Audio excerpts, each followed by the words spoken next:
Hello everyone, welcome to Draw for Africa. Today we are focusing on the Horn of Africa, a region plagued by instability and rising tensions between Egypt, Ethiopia and Somalia. From the disputed Renaissance Dome to the ongoing crisis in Somalia, the situation is volatile and far-reaching. Join us as we explore the intricate web of alliances, rivalries and power struggles that threaten to destabilize the entire region. With expert analysis from Ahmed Hashi, Dr. Hassan Kainan and Professor Noah Mamba will examine the underlying causes of the crisis and what it means for the future of the Horn of Africa. Let's dive in. According to recent developments, already volatile region characterized by instability is experiencing what could potentially risk further destabilization. With the drawdown of the African Union transition mission in Somalia ongoing, Egypt and Somalia have signed a military agreement that will see Cairo deploy 5,000 troops in a new-look peacekeeping mission post-ATMIS. The move has angered Ethiopia, which neighbors Somalia and makes up countries whose troops are serving in Somalia under ATMIS, terming the Mogadishu-Cairo deal as a threat to its existence, saying it will not stand idle while other actors take measures to destabilize the region. In the last 24 hours, the government in Addis also responded to a letter by Egypt to the UN Security Council, saying its developments are in line with the UN Charter on Developments and will not stop in its pursuit for socio-economic growth. At the start of the year, Prime Minister Abiy Ahmed signed a controversial port deal with the breakaway region of Somaliland, a move that angered Mogadishu, prompting a military deal that saw Somalia sign an agreement with Egypt in a deal that Abiy said will lease a 20-kilometer portion in exchange for recognition of Somaliland, a move that angered the federal authority in Mogadishu. That will be what our discussion will center around, gentlemen, and many thanks for your presence here. Again, Ahmed, what do you make of all these developments, given the already volatility in the region that risks further destabilization? And what does this mean happening at the doorstep of Kenya? I think the core problem of Somalia's political economy, Ayub, is secessionism. Once the protagonists of the political class, and the political class in Somalia is not the political class that used to be there. Most of them are outside the country. Once there is a diktat about breaking up a nation state, then the process of creating a peaceful political settlement becomes really dark. And other nation states are going to want to take care or take advantage of what is happening inside Somalia. So the main protagonist today, Ayub, and this tells you how weak our foreign policy department here in Kenya is, and how, and they're not adroit. Kenya is supposed to be the anchor state in this region. Somalia, Ethiopia, and this region, Kenya has a foundational role to play. Middle East states, like the Gulf countries of the United Arab Emirates and all these other countries, Ayub, have caused bedlam in our region. Now, it is absolutely against every principle of international law, of the African Union, of the IGAD, of nation states, and any decent law, that some political leader takes a piece of land that is sovereign and wants to add it to another country and say, this is yours and you can do as you please. Particularly because the Somali people are chafing under the division of their nation into 5 parts historically. Djibouti, Western Somalia, the NFD, and now what used to be called British Somaliland back in the day of colonialism. Now, I think that this is not in the interest of the international community. We have to put Humpty Dumpty back together, no matter what the cost is. Anybody claiming that secessionism is going to help the Somali people just doesn't understand the dynamics of the clans and their history. And about Ayub, I beg your pardon, the problem is that today we have an imbalance of the major clans within the Somali Republic because of the failure of leadership in Mogadishu and secessionism in the north, and the whole idea of having a federal state or a federal system in Somalia is actually just probably the most obtuse form of policy I have come across. Secondly, Egypt is just taking advantage of our region. Egypt has no business coming down here and causing problems. We as East Africans can solve these problems on our own. Yeah. I think that the dam in the Renaissance Dam in Ethiopia, which is something that we are all very proud of, and we hope that the Kenya government connects to it so that our electricity problems can go yonder, is something that the Egyptians are scared totally about. In Professor Midamba's area in Nyanza, they have 30 to 40 Egyptians who go every morning to Lake Nyanza and dip their to check where the level of the water is. The bread that the Egyptians eat is connected to that Nile. There will be no oil wars. The wars of today is about water. Thirdly and lastly is I think that Ethiopia's political leadership has collapsed. I mean, the very fabric of Ethiopian society is opening up. We know that the Fano of the Amhara region is maybe 100 kilometers away from Addis Ababa. Yes. Mr. Abiy is playing the rhetoric of nationalism that has very deep roots inside Ethiopia, which in the same vocabulary as the late Haile Selassie, who believed that Ethiopia extended up to Moyale here in Lamu, and that the Somali people were part of his subjects. Now, until that atypical idea is overthrown and toppled, and the Ethiopian state and its people learn to live within the country that they have, we're going to have war clouds on the horizon, and I predict that there's going to be a military conflict in the Horn, and the government of Kenya and its Ministry of Foreign Affairs is sleeping on the job. Okay, Dr. Kanenje, coming to you.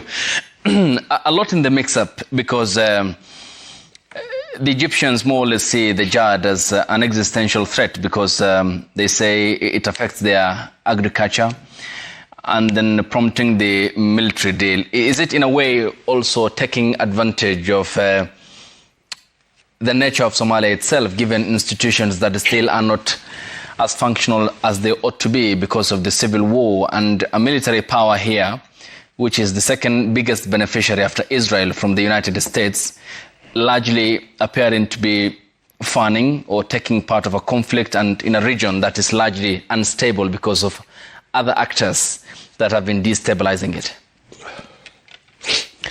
Just perhaps to correct something, second largest beneficiary, you mean military aid? Military aid, and I think, of course, listeners might not really have the background, but this goes back to Camp David in 1978, accords that guaranteed certain military assistance, to both countries, even though they want the kind of the general assistance to Israel is probably 20 times more than much more bigger, to Egypt. Now, I think that the number of things that, we should not really, conflict. You have one, the general state of dysfunction in the Horn that allows not just Egypt or Cairo, but virtually everybody to actually try to stake a claim, and, intervene and have a free reign in parts of the Horn of Africa, in part because of the challenges we're facing in terms of security, in terms of economics, in terms of just being able to actually have a cohesive, governance, structure. Second, it has to do with the Great Renaissance, dam. The Nile is really critical to Egypt's survival. That goes without question. There is no Egypt without the Nile. But there is Nile without Egypt, you see. Now Shifting focus to the Horn of Africa, where tensions are soaring as neighbors Ethiopia and Somalia are locked in a dispute over a maritime deal. In the latest, Addis Ababa has issued a stark warning to its rivals, saying that there would be a severe retaliation if any country attempted to invade Ethiopia. These comments by the Ethiopian Prime Minister Abiy Ahmed came as the country marked its Sovereignty Day on Sunday. In a televised address, Ahmed had said that the East African nation had no intention of creating conflict. However, he warned that Ethiopia would humiliate any nation that threatens its sovereignty. In his exact words, anyone intending to invade Ethiopia should think not just once, but 10 times, because Ethiopians know how to defend themselves.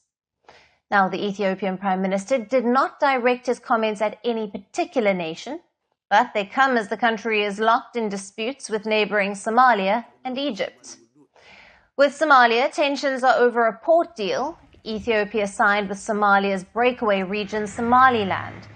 Under the deal, Somaliland agreed to give landlocked Ethiopia access to its port and lease a section of its coast to build a naval base. In exchange, Ethiopia agreed to become the first nation to recognize Somaliland, which declared independence in 1991. However, the deal angered Somalia, which expelled Ethiopian ambassador in response. Tensions have escalated as Somalia has forged closer ties with Ethiopia's other rival, Egypt. Now, last month, Cairo sent military aid to Mogadishu to mark the strengthening of ties. Egypt also reportedly plans to send up to 5,000 soldiers to join a new-look African Union force in Somalia at the end of the year, with another 5,000 to be deployed separately. An African Union force has been in Somalia since 2007 to help the government fight the Islamist group Al-Shabaab. Up to 10,000 Ethiopian troops are a part of the force. However, Somalia has announced that they cannot be involved in the new mission until Ethiopia cancels its deal with Somaliland. Ethiopia and Egypt, meanwhile, have been at loggerheads for years over Addis Ababa's vast dam project on the Nile River. Egypt has accused Ethiopia of threatening its supply of water following the construction of the dam. Now, mediator Turkey has been facilitating indirect talks between Ethiopia and Somalia to try to resolve the dispute. But there has been no significant breakthrough after 2 rounds of talks. The third round of talks are scheduled to take place in Ankara on the 17th of September. Ethiopia has found itself in disputes with its neighbour Somalia and regional power Egypt, with tensions on the Horn of Africa reaching new heights. In fact, Ethiopia's push for access to the sea and economic development through a massive dam project has seemingly provoked the creation of a burgeoning anti-Ethiopia alliance, with Somalia and Egypt inking a new military pact which could see Egyptian troops deployed to Somalia, much to the anger of Ethiopia. So in this video, we're going to explain why Ethiopia is at odds with the two countries, why tensions are approaching a fresh peak, and discuss the prospect of a new conflict. So to start with, we're going to explain the tensions that have flared between Ethiopia and Somalia since the beginning of this year.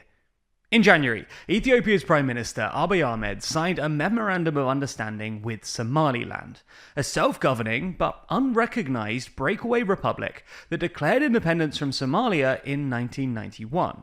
The deal would see Somaliland lease 20 miles of coastline to landlocked Ethiopia and access to the port of Berbera for commercial and military purposes.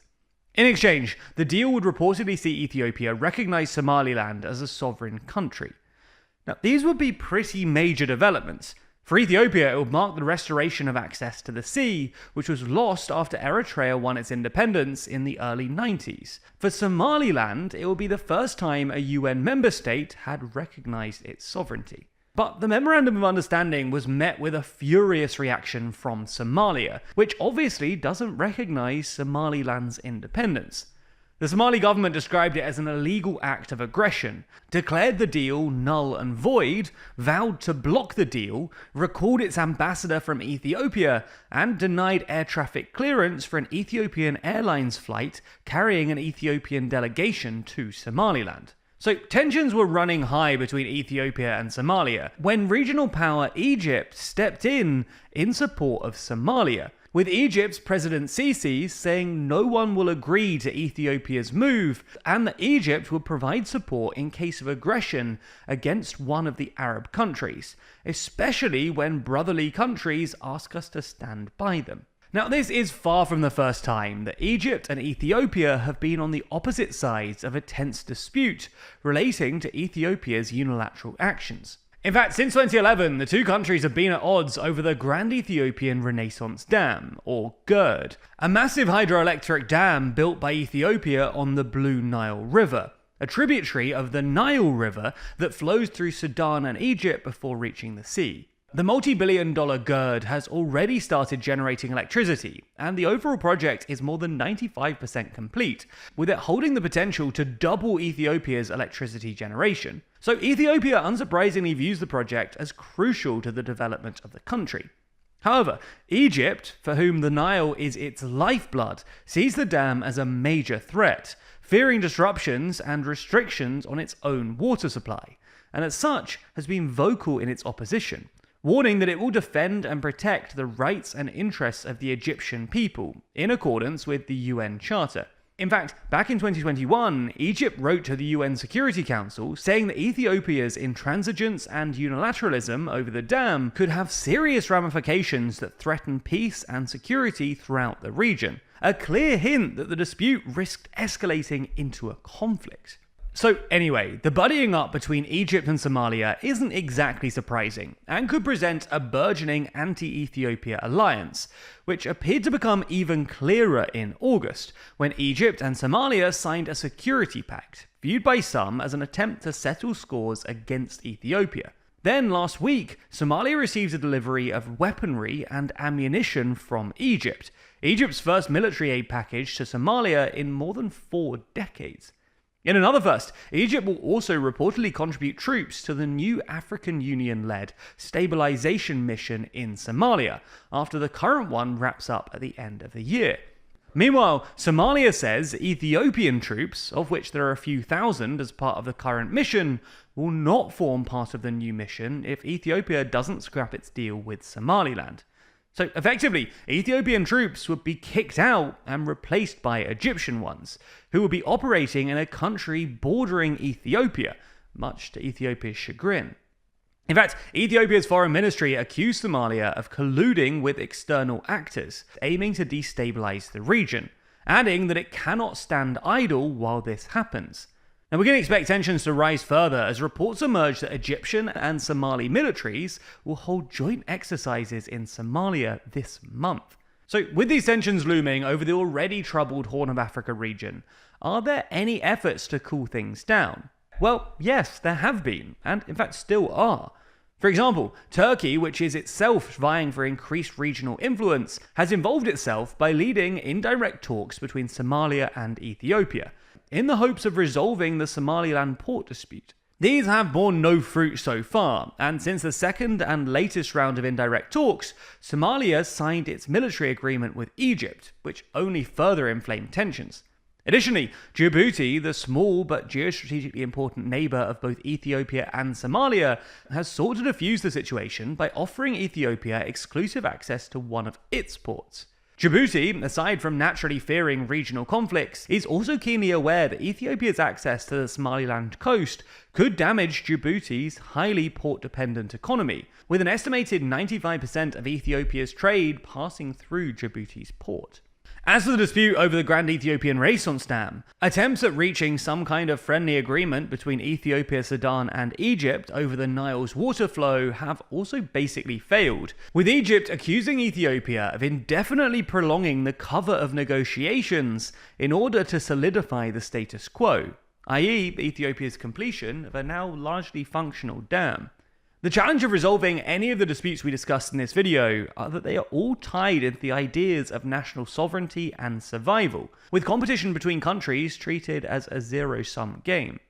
For example, Ethiopia's right to pursue modernization and economic development versus the cruciality of the Nile's water supply to Egypt, or Ethiopia's push for sea access versus Somalia's territorial integrity. But what are the prospects that this war of words escalates into some kind of actual conflict? Well, it would require a big escalation, but the disputes are evidently already taking on military overtones, with the future possibility of Egyptian troops in Somalia meeting Ethiopian troops along the border Some Horn of Africa analysts warn that there is a risk that a confrontation could lead to a low-scale interstate conflict, though another says that the risk of a direct shooting war is low, but a proxy conflict is possible. In any case, the region, currently afflicted by a major war in Sudan, regional rebellions in Ethiopia, and a long-running insurgency in Somalia, really can't afford another conflict.